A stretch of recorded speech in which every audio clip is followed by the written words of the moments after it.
This is episode number 30 of Two Grown-Ups and a Mouse. In today's episode, we will be taking a closer look at Epcot International Festival of the Arts, happening from January 18th through February 25th, 2019.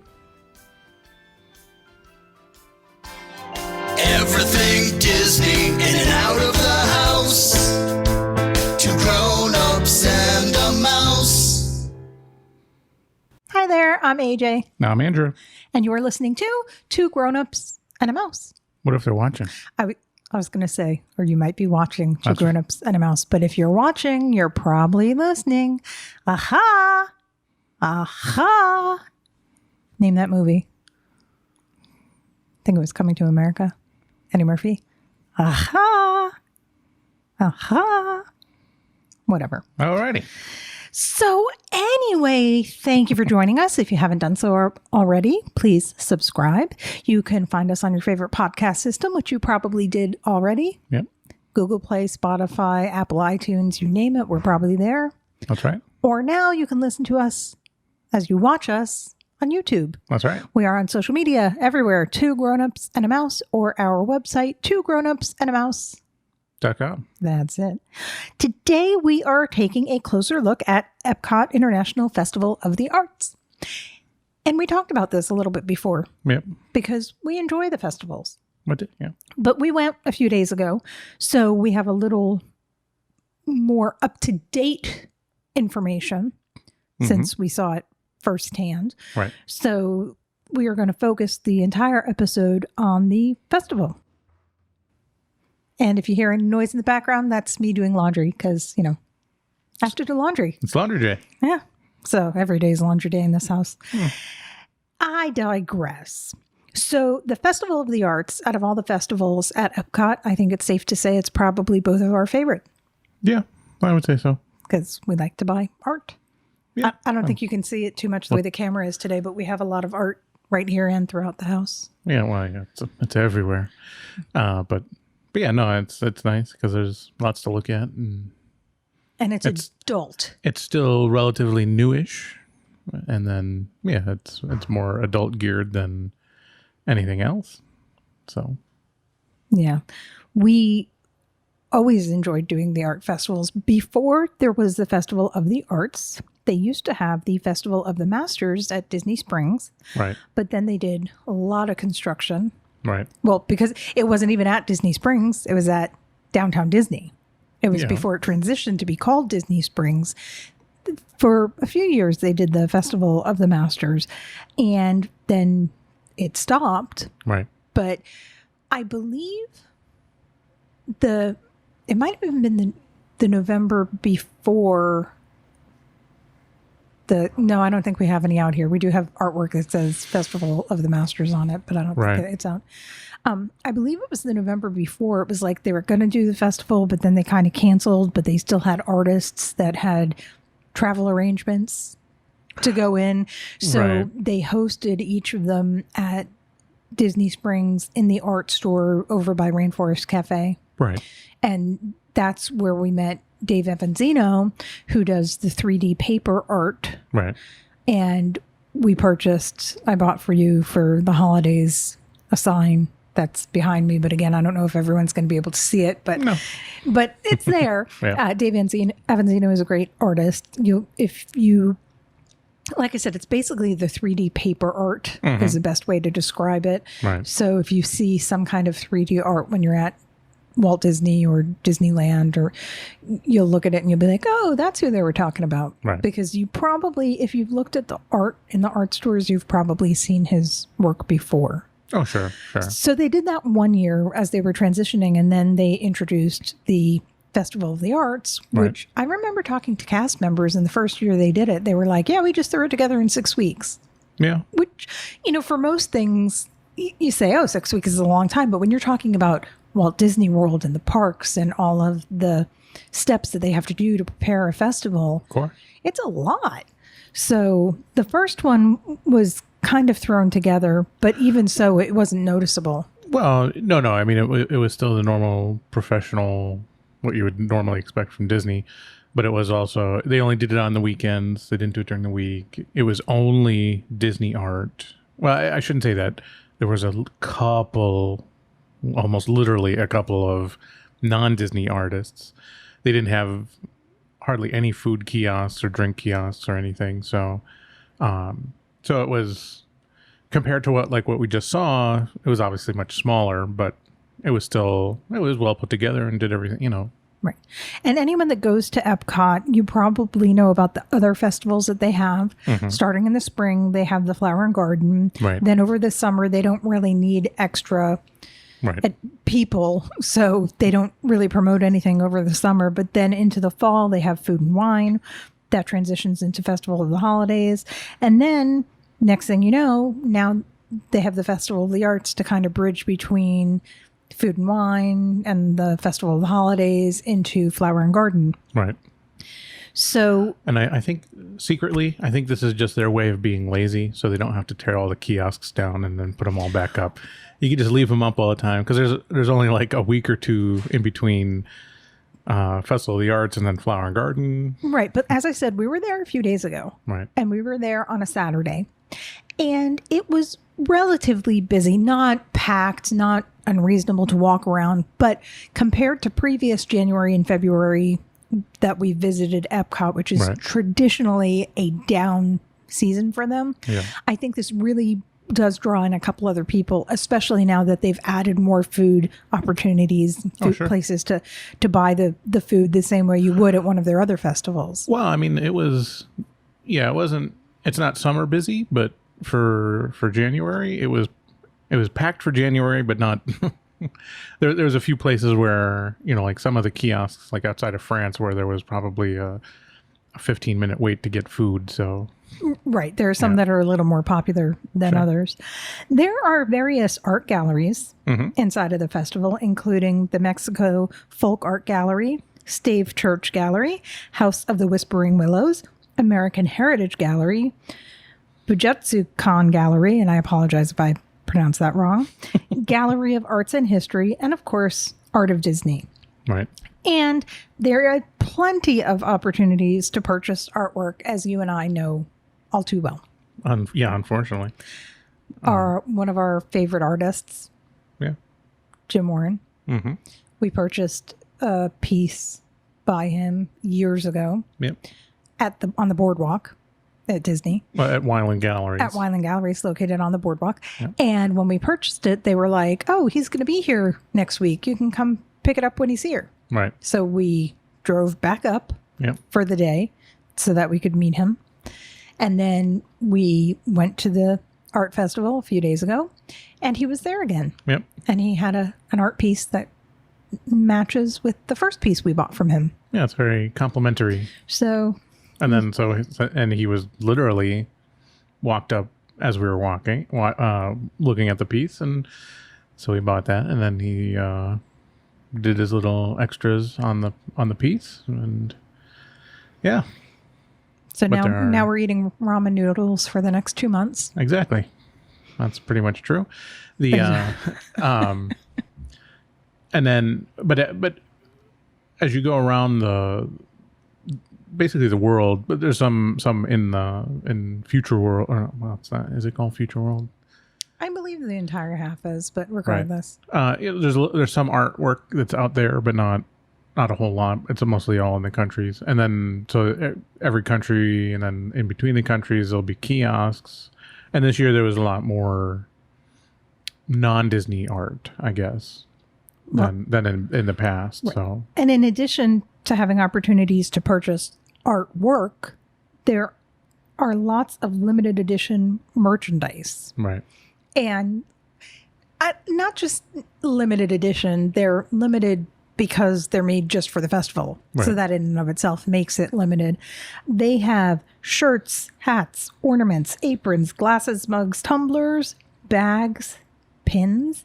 And this year was the first year that they introduced a magic band just for Festival of the Arts. Right. And what happened? They're all gone. Quickly. Very quickly. They sold out very quickly, as did the pass holder pin. Yep. We were not able to get a pass holder pin, even though we were there basically within a week of the festival starting. Yeah. And we were not able to obtain one because they sold out, and those are very limited. Yeah, they usually, most of the other edition sizes have usually been 2,000, 1,500, so they go fast. So, and they're getting more popular, collecting things like that. So, you have to be Johnny on the spot to get them. So, and I'm talking about all these opportunities to spend money, but there are also opportunities to get some things for free. Yeah. Or experiences for free, such as the expression section, a paint by number mural. Anybody can wait online and go add to their art. If you pick up a Festival of the Arts passport, if you're watching the YouTube, I'm trying to show it. There are some stickers inside of the passport, and they do these passports for almost all of the festivals. Yeah.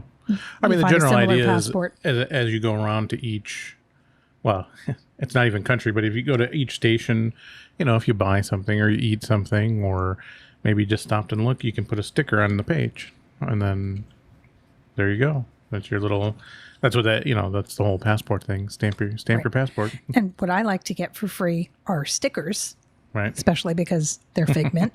You can get free stickers at the Odyssey Center.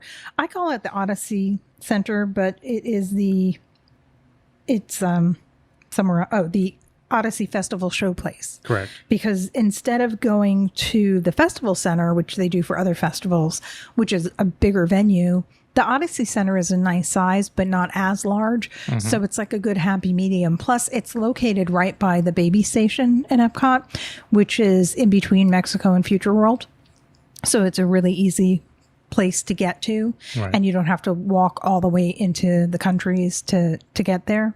So that's also really nice. Well, here you mentioned a couple of things that you can do for free. So like right here in the, right in the beginning of the book, there's seminars every day, 11:30 a.m. Those are free. You just kind of wait in line for them, or you can stand off to the side because it's in a big open room in the Odyssey Center. So you don't, if you want to sit at a table, then you got to wait. If not, stand around and wait.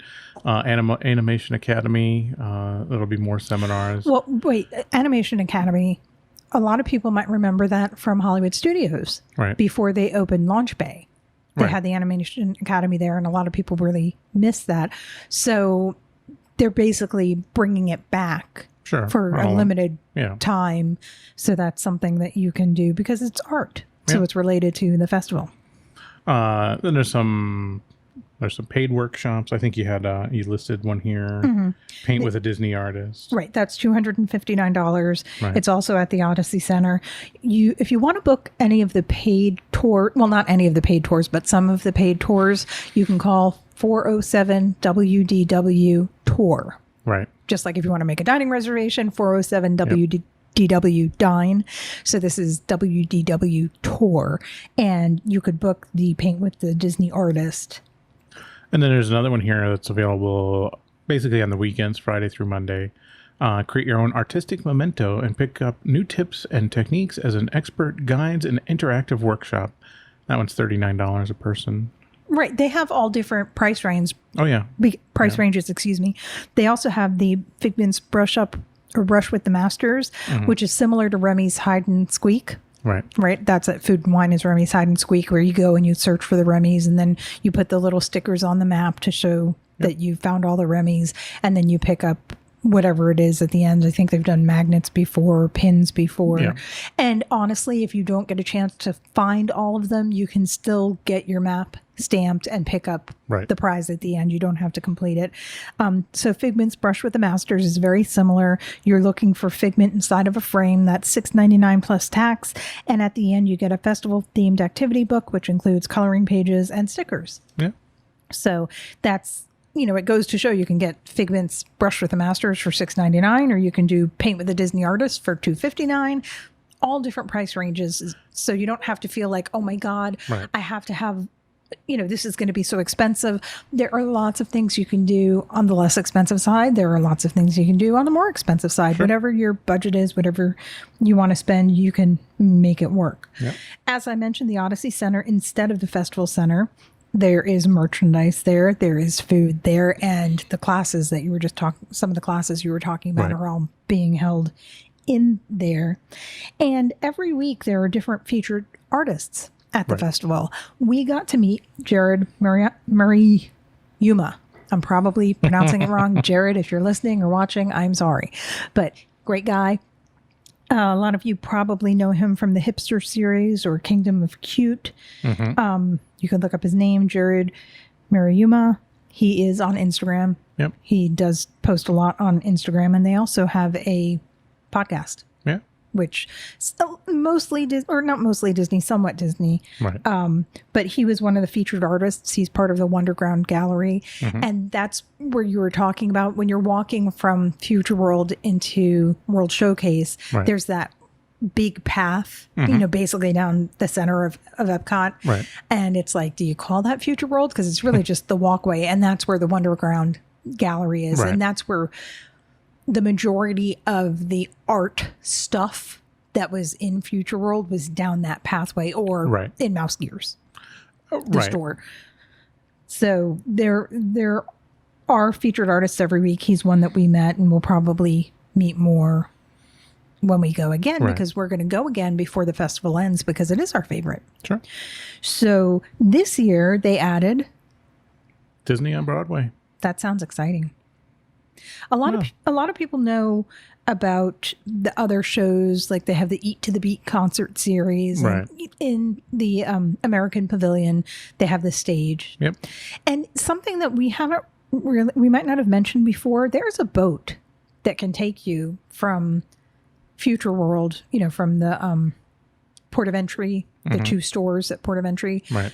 over to, doesn't it go to Japan or not too far from America? It goes on. Well, right now they might not be doing those boats because they're rebuilding the fireworks in the lagoon. But yeah, they have two boats, and it stops between France and Japan on the one side, or between I believe it's the outpost in Germany on the other side.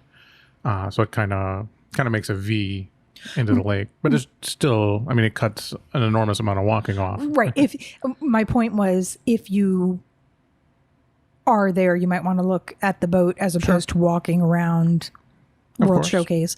And of course, another option, you can enter Epcot from the back. Right. There is an entry off of the boardwalk. Yeah. So, and some people like to do that, especially if they're staying at one of the resorts in that area, then you can enter Right. Epcot in that direction. Or if you take, because you can take a boat also from MGM or Hollywood Studios. Thank you. Actually, you can walk from Hollywood Studios if you want. I mean, We've done it before, and we're not in the best shape, and we weren't in the best shape when we did it. So if we can do it, anybody can do it, most but people could do it. it's a good hike though. But the boat will take you from there, from Hollywood Studios to Epcot.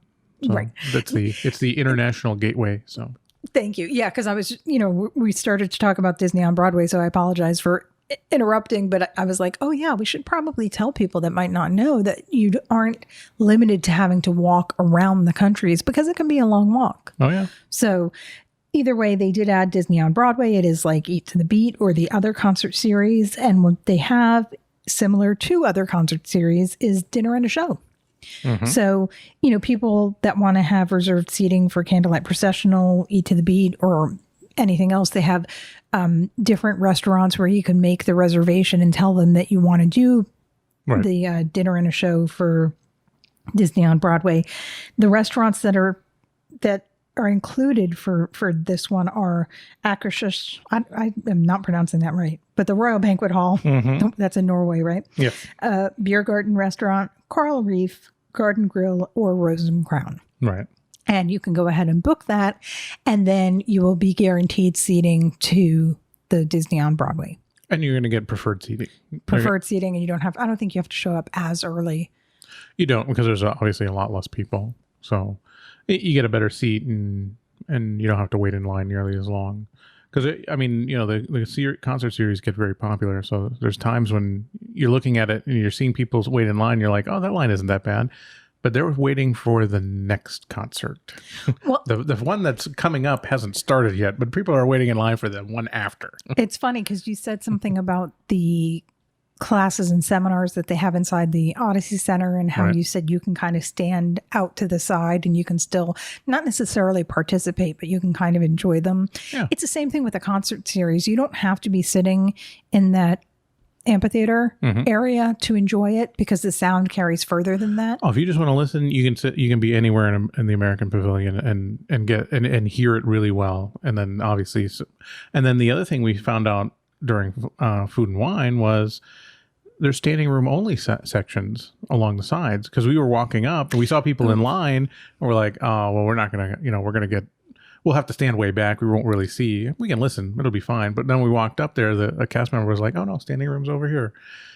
So we walked over and... Jefferson Starship, wasn't it? Well, just Starship. Sorry. I'm surprised I even remembered that. Sorry, Claire. So we actually do have a reservation for Disney on Broadway with friends of ours. Yep. We are going to dine in Coral Reef and enjoy the show. That's right. Or you and I might actually watch a child or two while they enjoy the show. Maybe. that might be what ends up happening. Either is fine with us. And there are we talked about food kiosks, but what they have, because it is an art festival, is let them eat art. Right. And a lot of the food items are very artistic, such as the paint palette cookie, Mickett. Hi, Mickett. Wow. Sorry, Mickey. Mickey chocolate pictures. Yep. I took pictures of the chocolate pictures. They're really cool looking. Painted paintbrush churros. Yep. You had those. I did. Was it good? I had one. Was it good? It was delicious. Well, it's a churro covered in, chocolate, or not. No, it is chocolate. It's white chocolate. Well, it was basically just kind of a sugar frosting. So it says it's white chocolate if you look at the description. Oh, well. It might not taste like it, but maybe they added a little more sugar than the chocolate. Sugar overload is what it really was. So. Right. And they have some other pretty foods. Yeah. And then something that we like to do when the lines aren't too long, step into the picture. Yep. Life-size versions of some of the most admired artwork from around the world. And I wrote a note here, Frida Kahlo in Mexico. And now we have Alexis. Alexa. Sorry, Alexa. We weren't talking to you. Yep. We're talking to these people, not you. That was funny, though, because she's like way over there. Either way, Frida Kahlo in Mexico is made for kids. Yeah. It's kind of funny. We have a picture of me. And you should say that she's the big eye artist. No, she's the one with a really heavy eyebrow. Oh, that's right. That's not right. the big eyes. Big eyes is someone else. Right. That's what you were thinking of, her eyebrows. Right. But most of the step into the pictures, you literally walk in, you stand there, you pose, they take a picture. Yep. It's great. We have some. They're all part of the Fast Pass or the Photo Pass. If you have Photo Pass or Memory Maker or whatever, they're.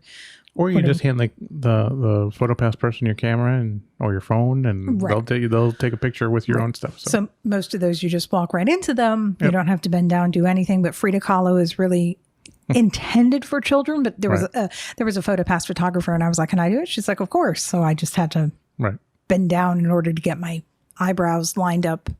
Yeah, because the eyebrows are 3 feet off the ground. So definitely recommend the Festival of the Arts. As we said, it is our favorite. Yep. Definitely recommend if you go, make sure to get your stickers because they'll give you pretty much as many as you want. Yep. I got a small stack of them. Make sure to pick up your passport. There's a lot of great information in here. There's things we didn't talk about that you can find out information on. Right. And then also a map, because there's a whole bunch of stuff in the map too that they all kind of go together. Plus, there's more stickers in the passport, so you definitely want to pick it up for the stickers alone. Plus, it's really pretty. I really like the Festival of the Arts, the artwork and the color scheme. But on that note, today is 2319, which also happens to be the big game. Yeah. This year, it's the big game. If you don't know what 2319 is, you should look it up. It's something Google it. Disney. I'm dressed appropriately for... Dressed appropriately for 2319. That's a little hint for anybody watching. But it is the big game. So we need to go get ready so we can watch the big game. That's right. And we will be back next week on Monday. Same time, same place. As we always are. Same channel. Again, thank you for listening and or watching. Yeah. And we're glad you're here. Tell your friends. Give us feedback. Yeah. Give us recommendations. If we haven't talked about something yet and you want to hear about it, tell us. Reach out to us. We're there. I talked to a nice gentleman the other day in Messenger. We were chatting for a little bit. He lives up in near Albany. New York, yes. No, I know it was New York. I was thinking of the city. I believe Well, he not said everybody knows it's going to be in New York. Sorry. See? I apologize. If you are geographically inept as I am, I apologize. Right. But yes, so I had a nice little conversation with him. So please feel free to reach out to us because we will respond. Yeah. We love to hear from you. We love your feedback. And on that note, I'm going to go get myself ready for the game. Alrighty. Sounds good. So I will say good night. Or good morning. Oh, yeah, it's not night yet. No. Or good afternoon. Have a good day. How about just goodbye? All right. Bye. Bye.